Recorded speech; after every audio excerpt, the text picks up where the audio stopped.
Good morning, TBLI class. Today is Tuesday, April the 28th, and we are about to start in chapter 15 of our book, The Story of Creeds and Confessions. And today we are going to continue talking about confessions that have been made by the early Protestants. Last week and the week before, we talked about confessions that were made from 1520 to 1535, a period of 15 years. Those were your most earliest confessions.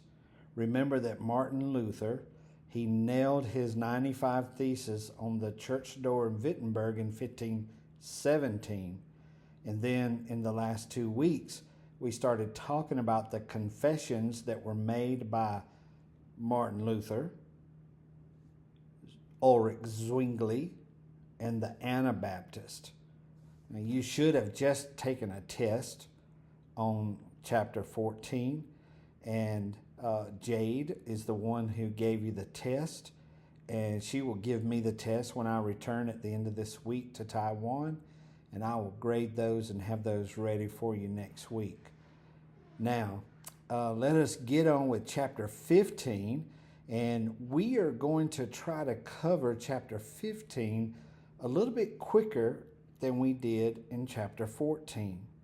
The reason is because we still have 2 or 3 chapters to go before we finish this semester, and sometimes they are quite long, and chapter 15 is quite long. So I'm going to be asking you to read a lot of the paragraphs at home for homework, and I'm going to be hitting the highlights today. Now, today's class is going to be short. It's only going to be 45 minutes long, maybe 40 minutes, because I know you just took the test, and so we need to reduce the time today.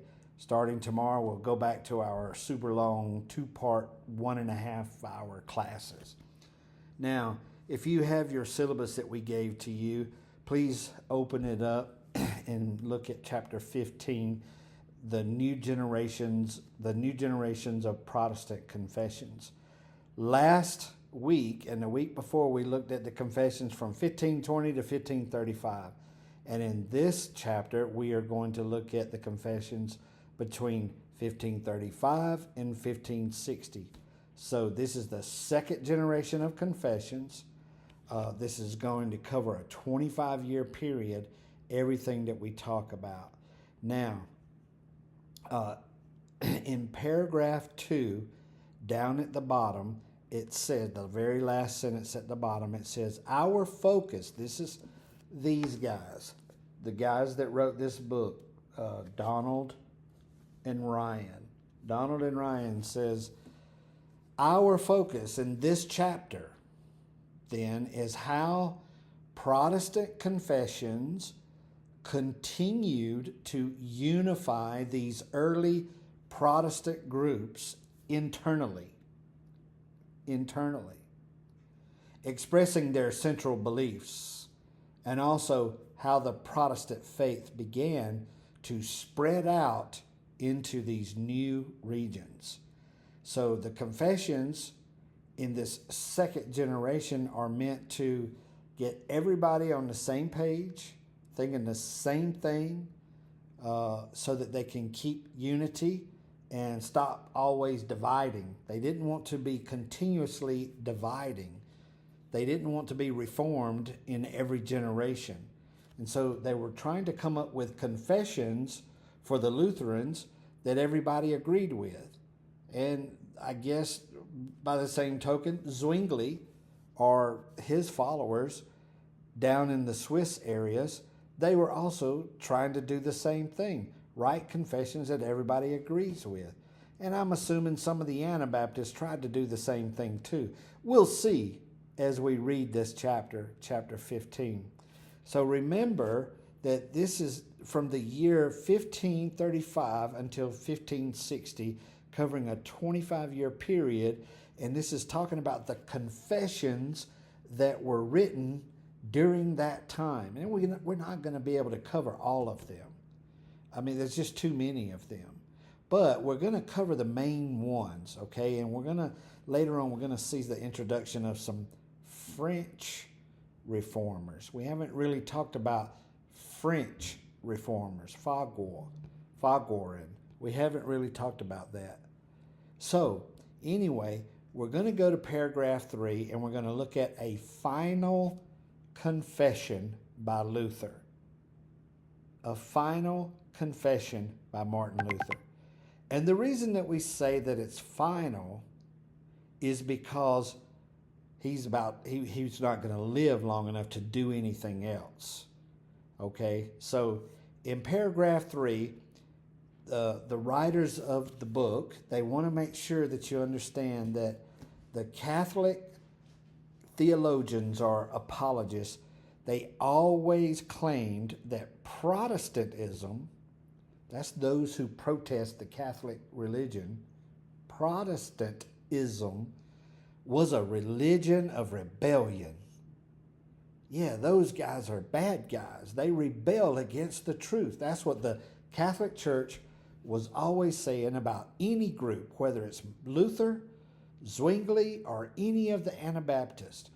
They were wanting to let people know that they are just filled with rebellion. They just don't want to have unity. And they also, those same Catholic apologists just means somebody who explains things real well.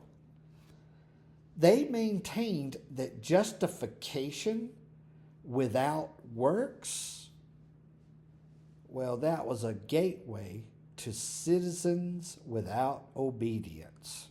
Yeah, if you teach everybody that you are justified by faith, that you are saved, once saved, always saved, never got to do anything else, never have to do any works, never have to cooperate with grace, never have to go to the Catholic Church to take the sacraments, the 7 sacred ceremonies.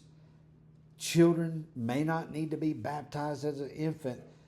People don't need to eat communion. If you don't do those things, if you're a Protestant, if you're rebellious, all you're doing is you're setting up the whole entire region to learn and to be more rebellious, to learn how to be more rebellious. And that scared the magistrates. That scared people who was trying to rule the area. They didn't want that to happen. And so this was the Catholic Church's way of trying to get the magistrates on their side. Okay, and they're going to have a special meeting called the Council of Trent later on. I think it's going to be in the next chapter. These are the Catholics. And we're going to see what they say. But they are really fighting back, and they're beginning to say, hey, we need to reform those people that are reforming. We need to reform the Lutherans back into the Catholic Church. We need to reform the reformers, Zwingli people, back into the church. We need to reform the Baptists. We need to do whatever it takes. We'll learn more about that in the next chapter when we get to the Catholic Council of Trent. But for right now, we're going to look at a few more confessions like we did in the last 2 weeks. So I'm scrolling down right now to paragraph 4. Okay? And I want to tell you about a man named John Huss. John Huss lived, more than 100 years before all this happened. I think it was 1415. And John Huss was beginning to preach a reformed message in another town, Bohemia. Today it's Czechoslovakia. Excuse me. And John Huss, as he was preaching reform, the magistrates, the leaders of Bohemia, they captured him. And they burned him at the stake in the center of town. They killed him. He became a martyr. All of his followers rebelled against the magistrates. All of his followers caused chaos because they killed his leader, their leader. And so John Huss became a martyr. Okay, so now you got to come forward 100 years to the time of Martin Luther. The main leader of the Holy Roman Empire is a guy named Charles V. We've talked about him last week. Charles V did not want to make Martin Luther a martyr. Charles V did not really like Lutheranism. He wanted everybody to follow the Catholic Church's way. He did not want Protestants to protest. He didn't want them out in the streets with sticks and rocks and just, angry, just throwing things and destroying things, especially back in the last chapter when he was trying to fight the Ottoman Empire and the Turks. These were the Muslims in their day that was trying to overtake the Holy Roman Empire and move into Europe. Well, how in the world could Charles V fight the Ottoman Empire, the Muslims? How could he fight the Turks from Turkey? How could he fight them? How could he hold them off if all of the citizens of the Holy Roman Empire are going crazy out in the streets protesting? He needs to keep the Lutherans calm. I mean, there are so many Lutherans right now. Martin Luther really reformed the Catholic Church, but he was always trying to stay in connection with the magistrates. Martin Luther was. Remember last week when we talked about the Augsburg Confession? The Augsburg Confession was a middle ground confession. It was a little bit Martin Luther's ideas and a little bit the Catholic Church's ideas, or at least the guy that wrote it or the guy that edited it for Martin Luther, what was his name? Philip Melanchthon. Philip Melanchthon. This guy's pretty neat. He was a good guy. He always was in the middle.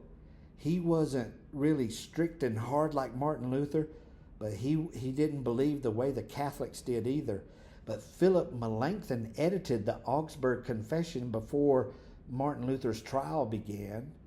And after Charles V heard that Augsburg Confession, Charles said, well, it's not completely heterodox, which is the opposite of orthodoxy. Orthodoxy means the right way. Heterodox means the wrong way. It's the opposite of orthodox. Orthodox, heterodox. Sounds like heresy.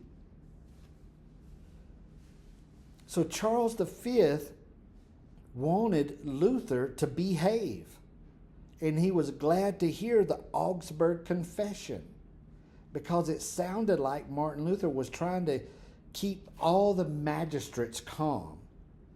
And so Charles V, he felt like he didn't have to worry too much about reformers and Lutherans running up and down the streets protesting. But Martin Luther began to see that the magistrates cared nothing for the local people, cared nothing for the poor people. There was no justice. There was no mercy. And that eventually upsets Martin Luther. And we're going to see what's really in his heart about the Catholic Church. And we're going to see that Martin Luther probably would never have been so easy when it come to writing the Augsburg Confession as Philip Melanchthon was. Philip Melanchthon was very easy, and he made everything look like, oh, we're the same religion. So, I'm looking at paragraph 4.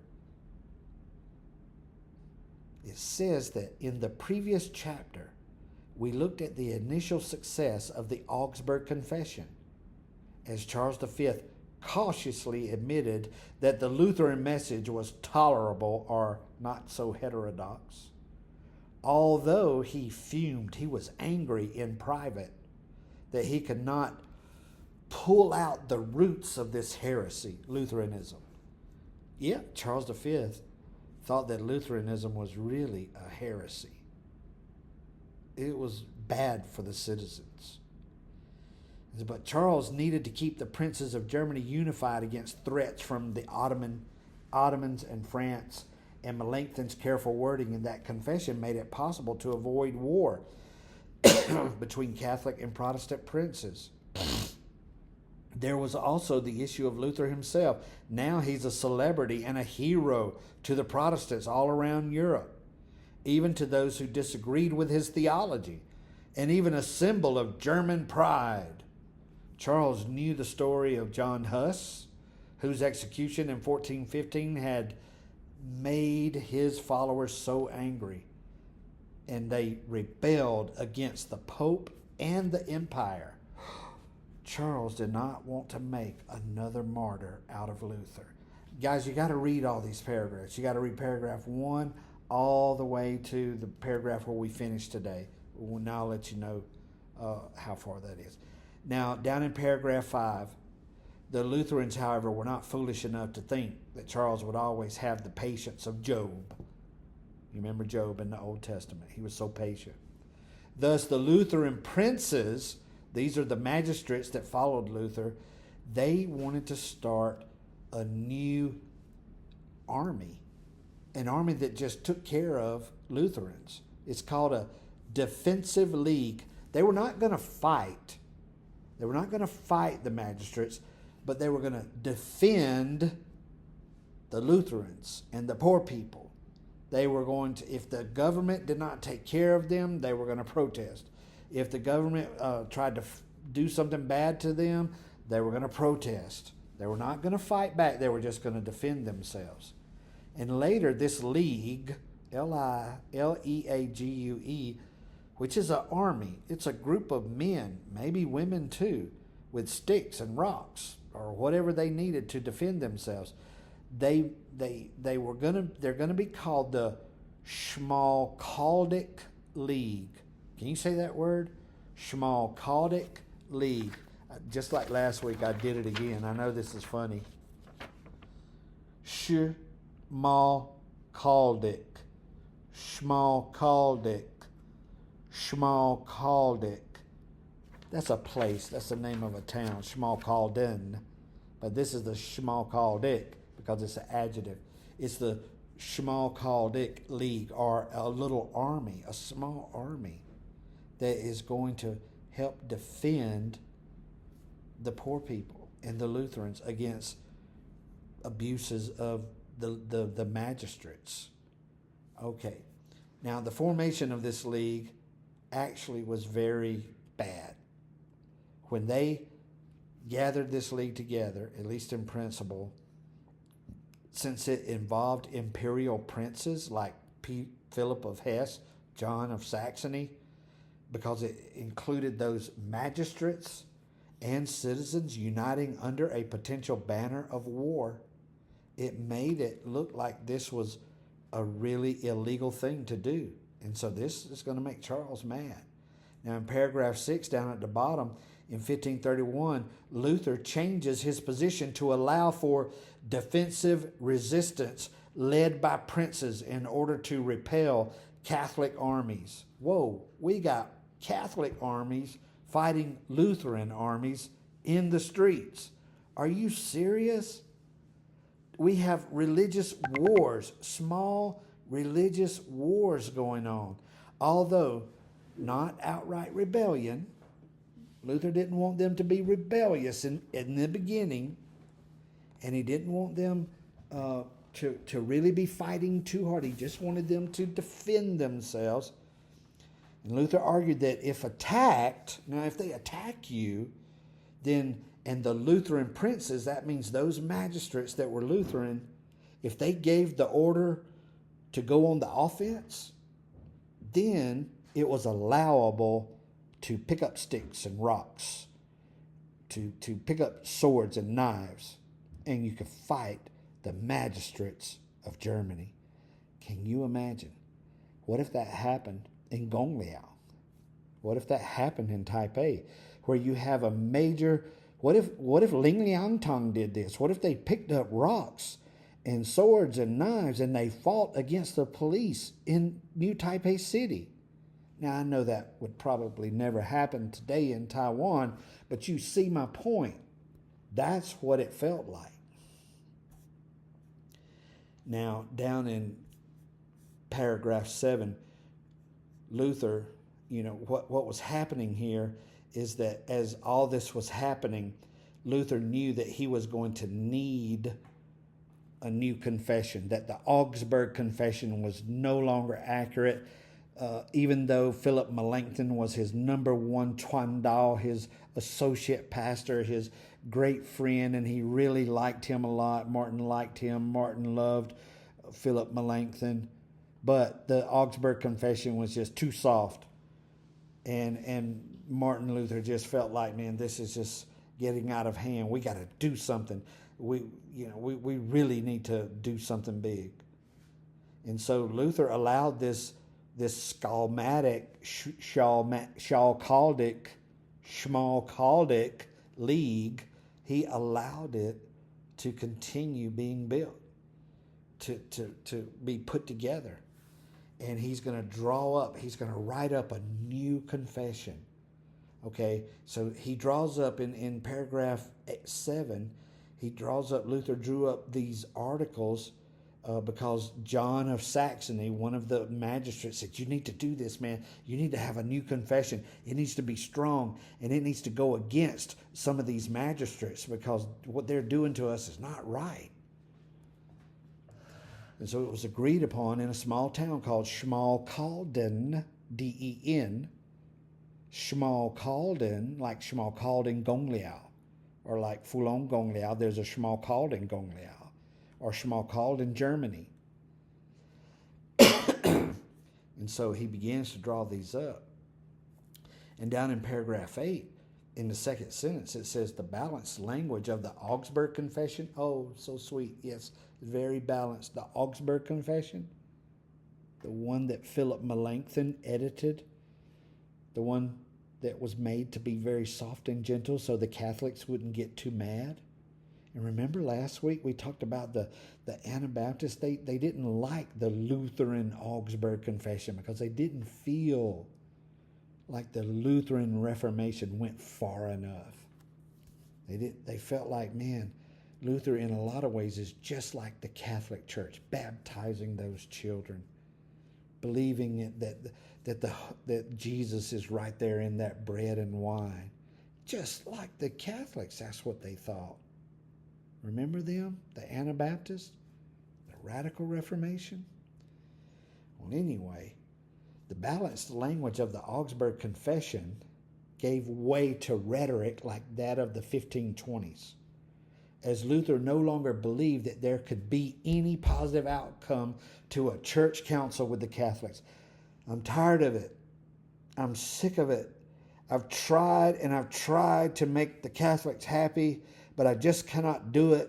And in order to really say what we need to be doing and to really reform against the Catholic Church, we're going to have to write something with stronger language than the Schmalkaldic Confession.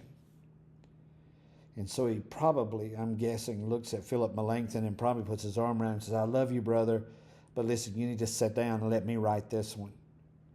You need to sit down over there, Philip, and learn. You need to watch. I am going to do this, and I'm going to be brave, and I'm not going to be worried about losing my life or something like that. And so Luther wanted one last confession in the hope that it might somehow cause the Lutheranism to be fully established.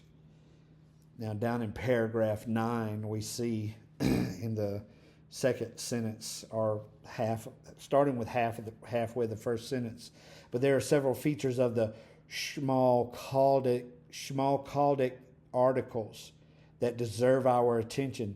You hear that? Deserve our attention. these articles are broken up into three main sections. 1, 2, 3. The Schmalkaltic Articles, the Schmalkaltic Confession, the Schmalkaltic that was written in Schmalkalden by who? Luther. It's written in three sections. Okay? They opened up with this declaration. We declare, we affirm. Who's the we?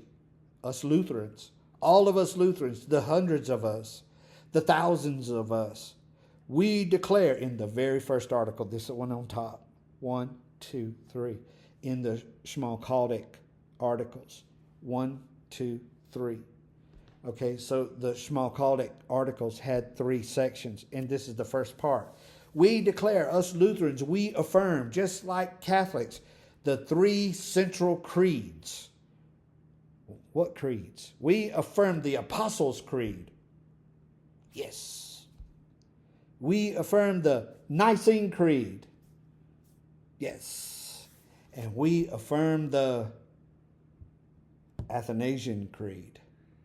Okay. That don't sound too much like Martin Luther's trying to be different from the Catholic Church. He affirms the same thing they affirm. Philip Melanchthon is sitting over there on the sofa, probably with his arms like this, like, what do you do? You're not doing anything different. But hold on. That was only section 1. Wait until we get to sections 2 and 3. And so we get down to paragraph 10. I'm going to have to read all of paragraph 10. And listen close. There's going to be 1 or 2 or 3 questions from this on the test. Paragraph 10. The second section, not the first section. The first section is a test question in itself. It affirmed that the Lutherans, just like the Catholics, believed in what? The Apostles' Creed, A. The Athanasian Creed, B. The Nicene Creed, C. Or D, all of the above. Which is it? Yes. Some of you got it right. It is D, all of the above. But now in the second section, in paragraph 10, covers the office and person and work of Christ, or the subject of redemption. This middle section rarely pulls any punches and is the most polemical section. Polemical means strongly disagree. Oh, this section, not section 1, but section 2, we strongly disagree with you, Catholic Church. In section 1, we agreed with you, but in section 2 of this Schmalkaltic Articles, we disagree with you strongly. This is what he says, starting in the 3rd sentence. The Pope is stated to be the Antichrist. Oh my goodness. Luther calls the Pope the leader of the universal church, who's supposed to be the apostolic successor of Peter, the disciple, the apostle that God chose to be the leader of the apostles. Luther calls him the Antichrist. You are the Antichrist. In the second section of the what? The Schmalkaltic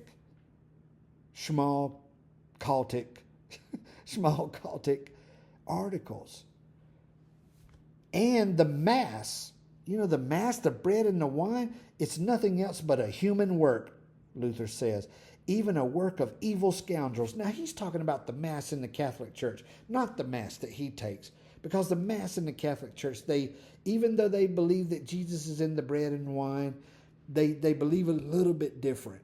Okay, and there's a little bit of differences, and I don't want to go too deep into that. It's got something to do with transubstantiation.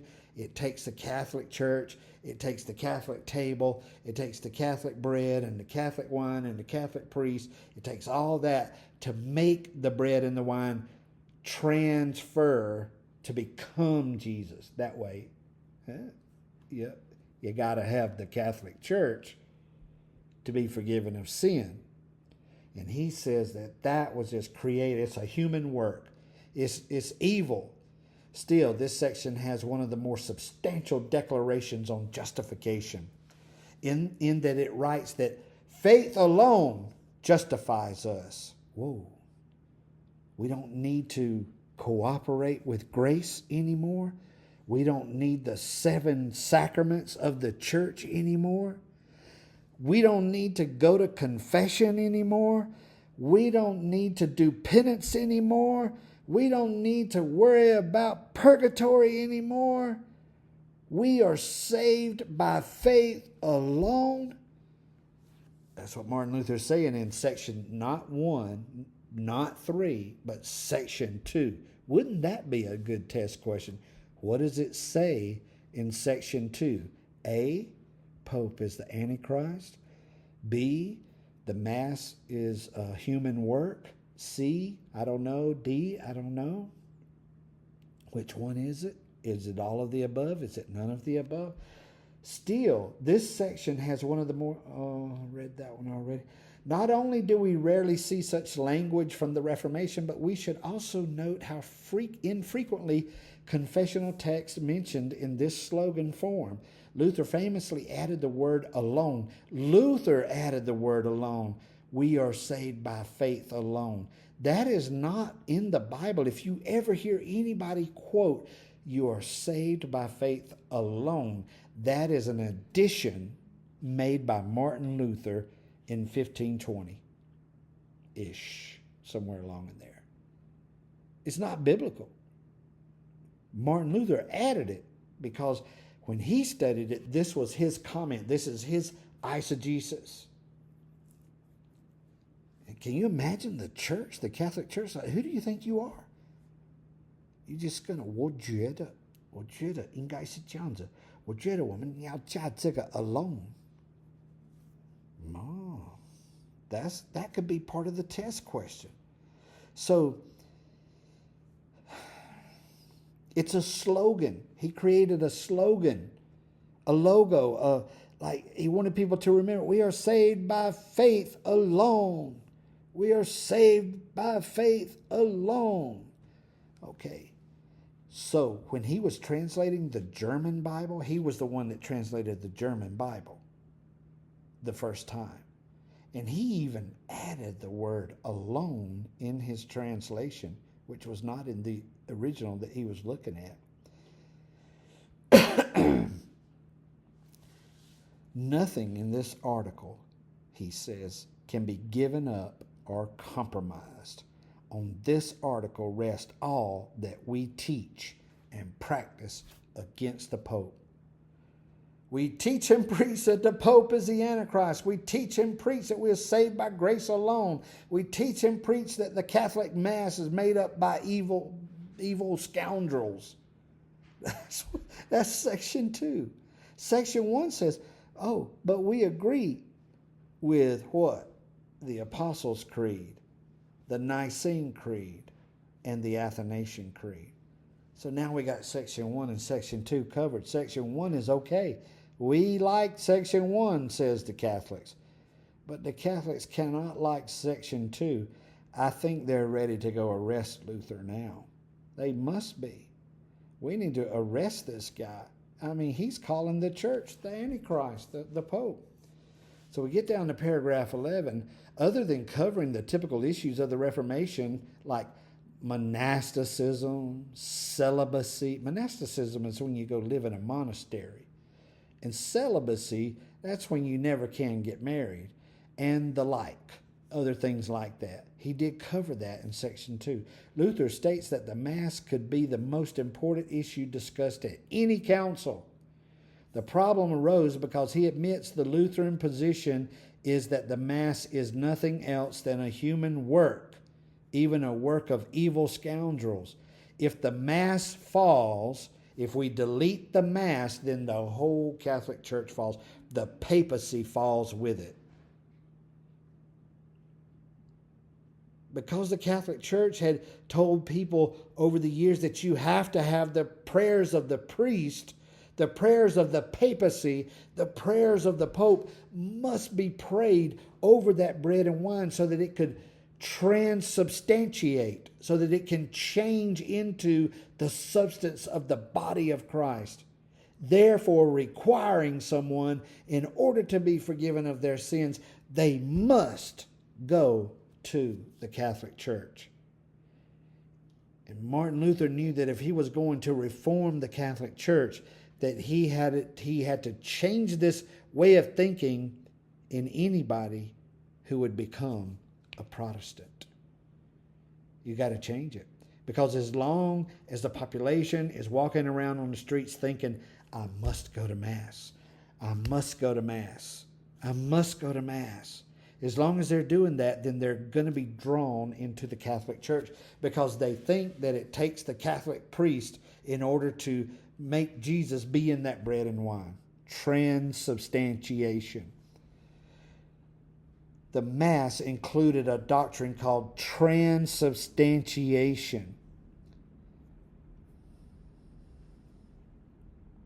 Martin Luther didn't believe that. Martin Luther believed that Jesus' body and blood was right there with the crackers and the bread and the wine all the time. Remember Zwingli in chapter 14? He didn't believe either one of those. He said, no, when you take Mass, the Holy Spirit is Jesus. The body of Jesus is in heaven at the right hand of the Father. He's not down there on that table. Now the Holy Spirit, which is also Jesus, is in you. And when you walk up to that table to eat the bread and the wine, you are doing that in remembrance. It is a memorial. Zwingli said, that was on the test that you just took. Zwingli said that the Mass was a memorial unto Jesus Christ to remember what he did for us and paid for our sins. Now, the third section, we covered section 1, section 2, and now we're on section 3. Section 3 talks about 3 laws, okay, or 3 uses of the law.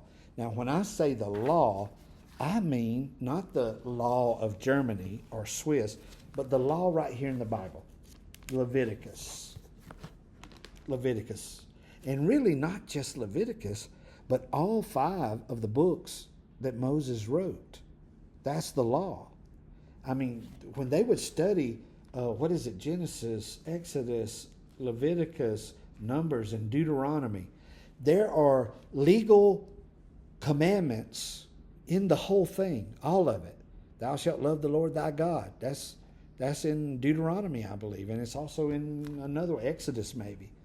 So the law was to be used in 3 different ways. And this is what we're going to see, okay?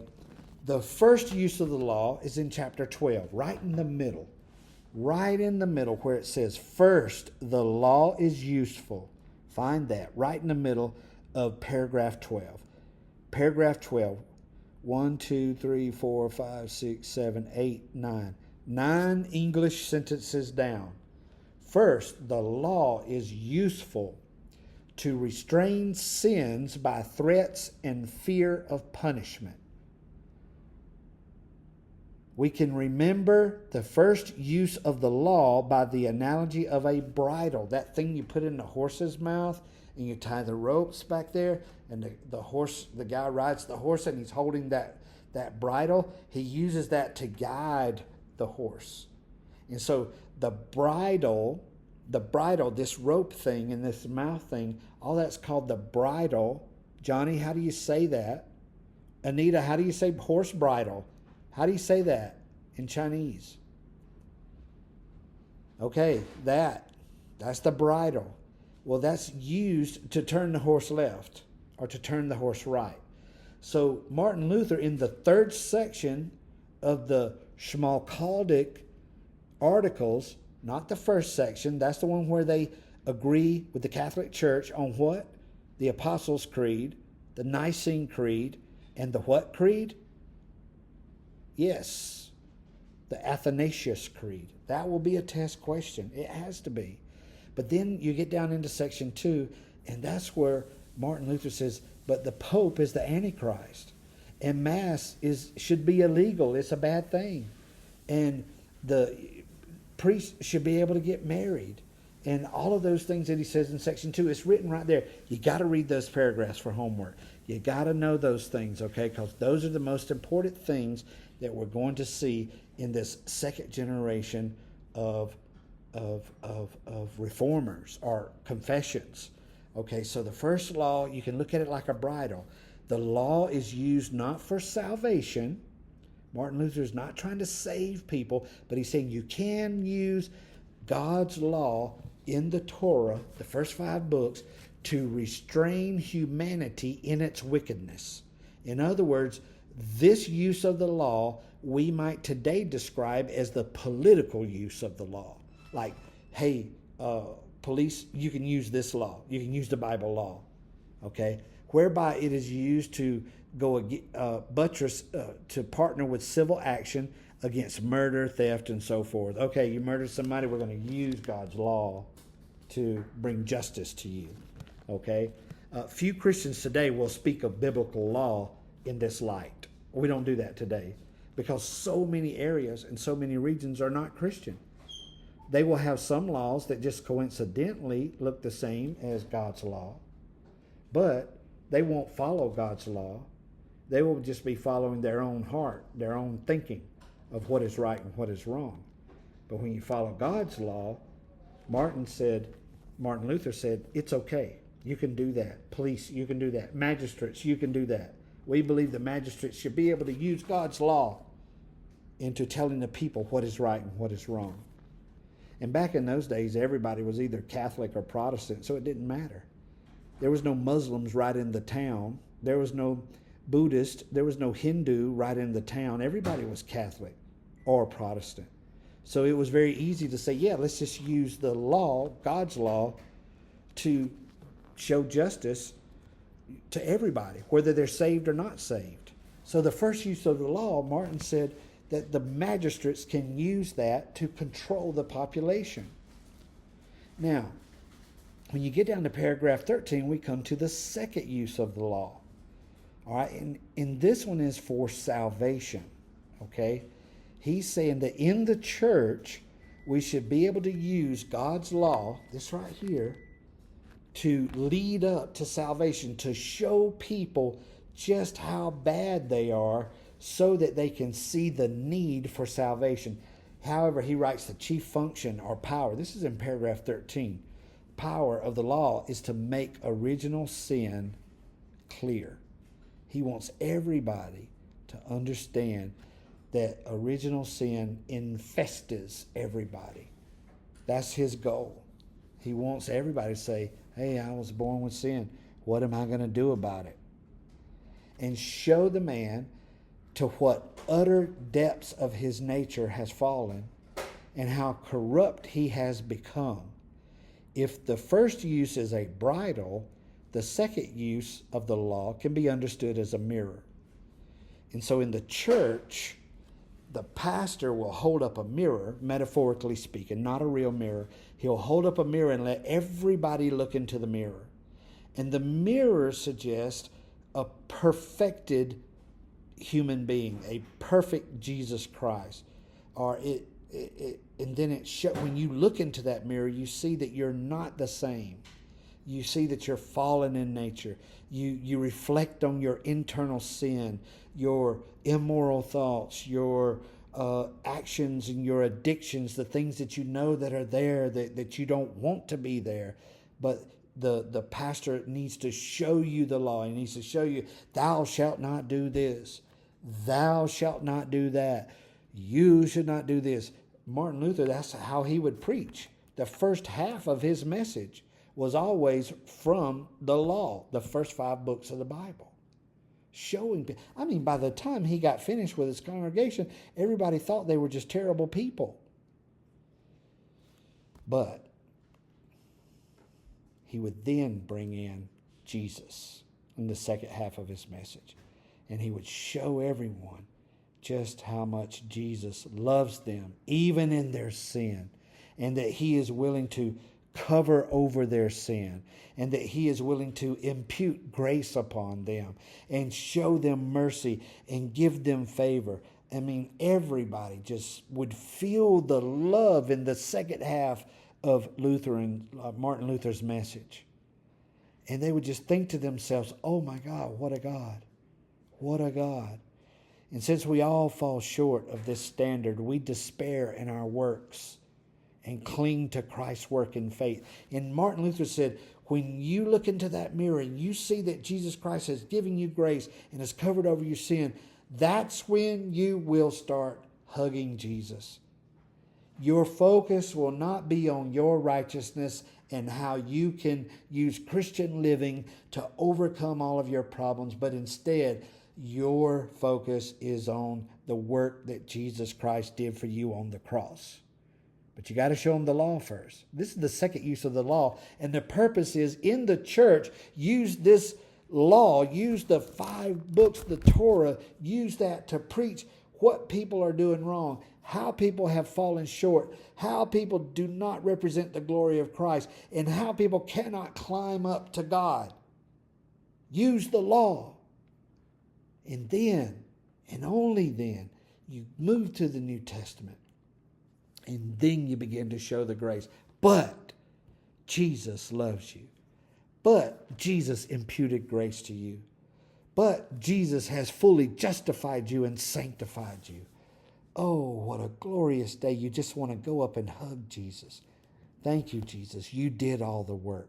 This is how Martin Luther wanted to use the second law in his sermons. And he did.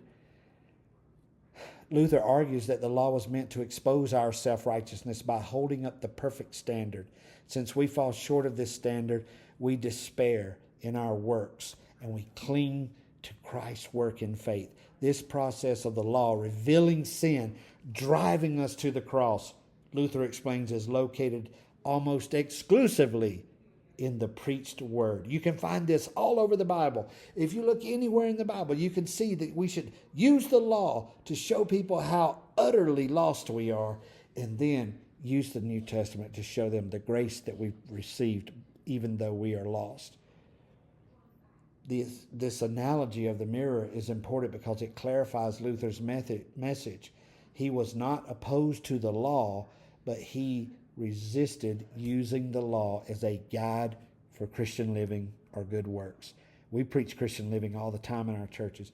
We preach good works all the time in our message. But back then, Luther wanted to make sure that people did not identify their salvation with their own good works, their own good Christian living. He wanted them to cling to the cross and to love Jesus. And he felt that if they loved Jesus, that they would study the word and they would know what was right and what was wrong. And they would begin to do the right because they loved Jesus, not because they tried harder for themselves. And he said, this is allowing Jesus to climb down, not us trying to climb up. The second use of the law. That's going to be so important. That is going to so be on the test. The first use of the law and the second use of the law. Now, Martin Luther dies, and he is not able to ever talk about the third use of the law. But after he dies, we're going to finish in about 2 minutes, maybe 3. But Martin Luther, he dies, I think it's, 1554 or something like that. And right as he's dying, and people are beginning to already talk about this as he's getting, closer to his deathbed. But when he finally dies, this question comes up, and it's so crucial, and it talks about the third law. Let me see if I find it here. The third law. Basically, it says, can we use the law in a third way? Not the first way, not the second way, but the third way. The third way is to use the law to help sanctify us. But Luther didn't really like that. He felt like when we were justified, we were also fully sanctified.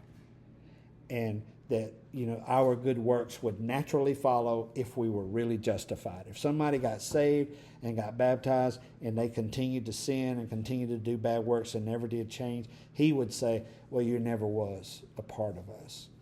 So this, like the first one is a bridle. The first use of the law is like a bridle to guide the saved and the unsaved. And then the second use of the law is a mirror to show people how utterly sinful they are and how Jesus gave us grace and favor. But the third light is a flashlight. It's like a flashlight, okay, or a torch that points us in the right direction, that leads us, like in the desert. When Moses led the people out of Egypt and led them into the promised land, there was this pillar of light. Okay, and so this is like a flashlight that leads us. We can walk in the darkness on the way to the promised land with light, and the light will show us. If we follow the light, it'll show us which way to go. And so that is very important, and you will read that in the sections that I asked you to read tonight. So read paragraph 1 all the way through paragraph 18, okay?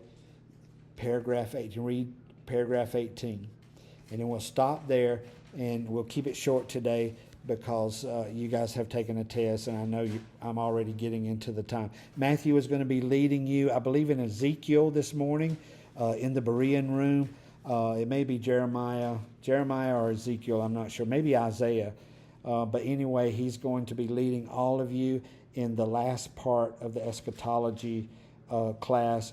And it's going to lead you a few Old Testament verses, and then we're going to get into Matthew, and then we're going to get into Thessalonians, and then we're going to get into the book of Revelation. God bless you. See you tomorrow.